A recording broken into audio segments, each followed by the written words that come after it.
informed the decision for you to put up this program? Okay, good evening. My name is Julius, and what informed my decision to put up this program is simple. There's been an alarming rate of suicide in our economy or in our state today, and it's worrisome. Why? Because at the slightest, people just choose to take their own lives. Whereas we understand that when there's life, there's always hope. But it's alarming and it's disturbing why a young man, a young woman, a teenager will take his or her own life just like that. So this program has been put together to address, to talk about these issues. We understand people have the issues they are going through. We want to talk about these issues via words of mouth, via the sound of words. We want to address these issues and possibly see how we can mitigate them as well. Okay. How do you think we can actually eradicate or put a stop to this alarming rate? I think that's why we're here. We want to address it. How I think we can put a stop to this is where people who are going through stuff talk to the next person, because you don't know where your help comes from. If I talk to the next person, I might be getting solutions there and then. So I think if people going through stuff, can actually talk to one another, okay, or talk to somebody superior who probably must have gone through that event in his life at some point, I think we might be able to mitigate it. Because I can't phantom whereby I can't pay my school fees, I take my own life. I think it's becoming too alarming. But I think my solution for now is if we go through stuff and we can talk to people who can actually help us address those things. I think it will mitigate this alarming rate of suicide. Thank you so much, sir. Yes, sir. Who is the next person?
Okay, don't rush it in. Okay, hello everybody. My name is Dr. Vivian Oladile. I'm a medical practitioner and I'm also a public health specialist. So, how you could measure actually the number of the suicidal rate in Nigeria? That is a very tricky one because currently suicide is something that is very stigmatized in Nigeria. Personally, when I tried to do some research on finding out the rates of suicide in Nigeria, recent rates of suicide, was very difficult to come up with that figure. So I think something that can actually improve collection of this data is for people to actually speak out when their relatives or friends or loved ones unfortunately commit suicide. It's something that shouldn't be kept hidden. It's something that health authorities need to know about so it can be recorded as a cause of mortality in Nigeria. There are actually records, health records that are kept for such cases. For the most recent rate of suicide in Nigeria that I'm aware of is by the World Health Organization, and that is as at 2016. As at 2016, Nigeria is rated at the 15th highest country to have high suicidal rates. And according to them, 10 out of 100,000 persons commit suicide in Nigeria. So you can imagine this is 3 years later and we don't even have data on that because of, I'm sure, the stigma, social stigma associated with reporting suicidal cases. So I think when people speak out, when the stigma is reduced, it will be easier for us to be able to take record of these things and have more recent data. Can you tell us from your research what are the causes of suicide? Wow, causes of suicide. Well, I'll rather say risk factors for suicide. Risk factor is something that makes you predisposed to a particular condition. So for suicide, the most common risk factor for suicide is depression.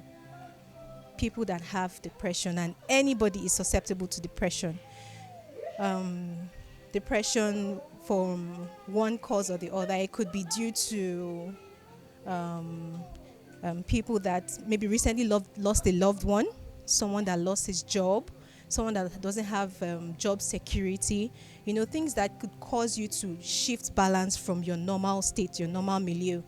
Other causes of, or rather factors that are associated with suicidal behavior, suicidal tendency, or suicide death are people that have mental illnesses, other mental illnesses such as bipolar disorder.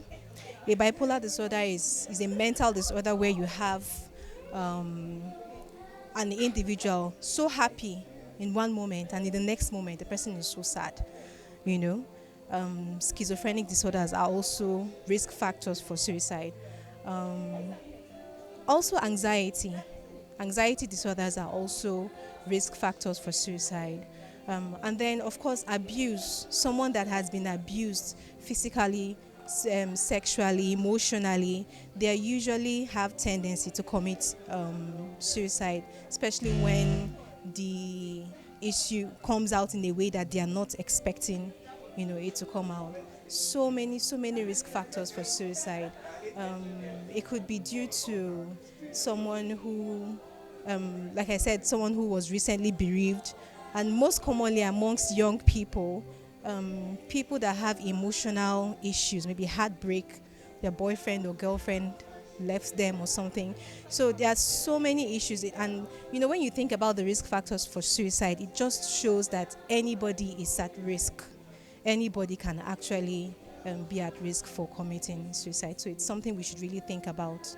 Yeah. Is there any way we can curb this or reduce it in Nigeria? We need to talk. We really need to talk about it, especially for young men or men in general. The society is such that people are, especially men, are taught, don't talk about your feelings, don't share it. It's like you're a man, man up, be a man. And then they go through all these problems and they don't talk to anybody. Or when a woman comes out to talk about it, it's like, oh, you're being too late, you're being too feminine, you're being too emotional. Why are you talking about things like that? They trivialize people's feelings, they trivialize people's issues. So I think we need to, as a society, start talking about these things. People have depression. People are suffering from depression. It is not a white man's sickness. People are suffering from depression. People are suffering from anxiety. People have mental illnesses. The same way you can have your heart fail, you can have your brain fail, and depression is an illness of the brain. So people need to start talking about this. People need to start opening up. People need to start being empathetic towards people that open up to them as well. And then, of course, mental health is something in Nigeria that on its own is stigmatized. We need to recognize it as a legitimate, in fact, it is a legitimate aspect of medicine that should not be ignored.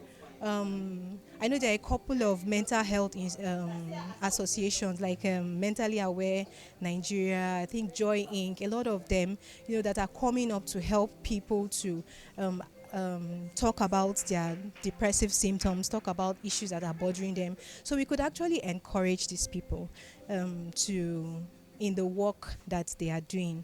And then as an individual, if you feel you have symptoms of depression or you feel you need to talk to somebody, don't shy away from it. Don't feel like the world is better off without you. Don't feel like nobody cares, nobody understands, because people care. I care. People understand. I understand. So when you open up to people and talk to people, it helps you to at least reduce those feelings of hopelessness, helplessness, and then you can actually see and have a better impact in life. So I think the bottom line is we need to talk. Parents need to talk to their children. Children need to talk to their parents. Brothers need to talk to their sisters. When we start to talk, then things would actually take a better turn for Do you good. have any suggestion for the government on intervention on this issue? I have a lot of suggestions. Well, when I was talking about risk factors for depression, I talked about people that have poor job security, people that are unemployed. If you look at the statistics, most of the people that tend to commit suicide are individuals that are between the age of 15 and 45. These are young people. And unemployment rate amongst young people is very high. It's not even something that is a new talk. So it's something that the government really needs to look into. How can we empower young people? How can we encourage them? Because a young man in Nigeria is seeing his counterparts abroad. He can actually do the things that this person can do, but that environment is not there. It's not the environment, the political, social, economical environment is not there for this person to thrive. So of course, we need to create jobs for our young people. And then we need to strengthen the health sector, especially when it comes to public health, when it comes to mental health. Very important. We need to release resources for improving the health sector of Nigeria. So I think these are just, let me not say so many things, but at least let us start from somewhere.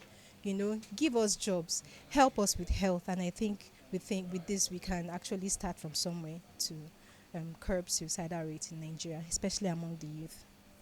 Thank you very much. Say your name again. Dr. Vivian Oladile. Oladele. Yes, Oladile. Thank you very much. It is not a good one. It's quite painful because at the end of the day, the future of a country is actually the product of, its people. So for continuity's sake, for a country to always have people that will run the country, you need people. So when young people that are supposed to be like the future of a country now seem to want to take their lives by themselves, then it's a problem. It means one, it's either they do not believe in themselves or they do not believe in the country. But because as a country, for us to grow, for us to achieve much more, we need to have people that believe first in themselves, then also in the country. So when you already have someone that doesn't believe in themselves, then you know that you have to do extra work for them to now believe that, okay, they can become something within the country, or they can actually change the course of our country. So it's really something to think about. It is something actually very disappointing, and at the same time, it's something for us to go back and look at ways to check it or look at ways to stop it completely. Wow. Yeah. And what do you think Nigerian youths should be looking at? No matter what the economic situation and other certain things that happen in Nigeria, how do we sustain to keep hope alive? Now, that question is because we are in the society. We are not isolated from the society. So whatever is happening in the society, I mean, when I mean the society, I mean whatever is happening in government affects the individuals, right? And whatever perception that people have of the government affects them. So there's a general perception that, government is not doing enough. There's a general perception.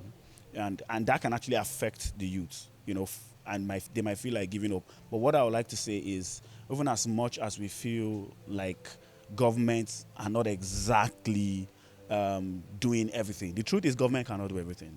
Government can try. They can't reach everybody relatively. So as an individual, you need to look inward. You need to believe that you can also find other opportunities.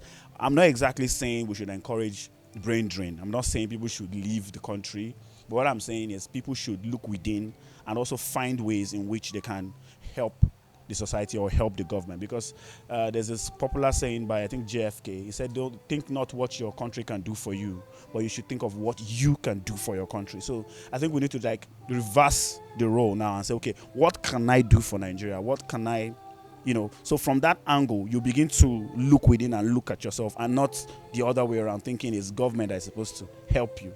Rather, you be thinking, I need to help the government. So that will get you to work and think and research and find a way, really. Yeah, my name is Bash Amuneni. Amuneni, yes. Okay. I'm an architect and also a poet. All right, thank you very much. All right. My name is Julius, and today is my birthday. Just anybody, please, with good voice.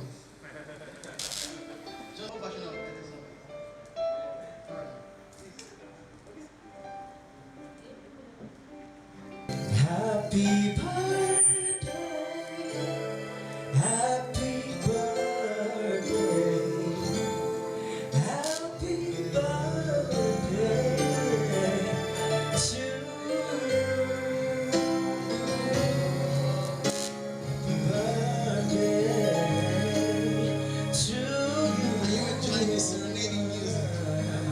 Happy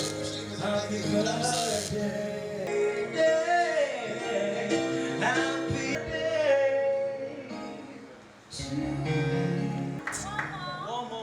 One more, alright. It's my birthday, even if it's 10 more, accept.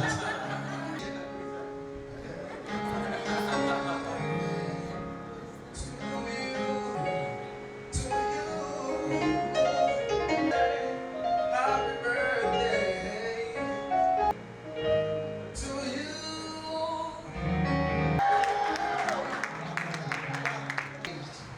Take up the challenge. One more. Next edition, sir. Alright, I want to sincerely thank you, Julius, and today is my birthday. I'll make, if you saw the invitation, you know, trust me, he's really good. Please, jam your hands together as I make gentleman, very humble to fall. Please give up the guy who started for me, on my behalf. Please, with an Abuja resounding round of applause, we jam your hands together as I make welcome Samuel.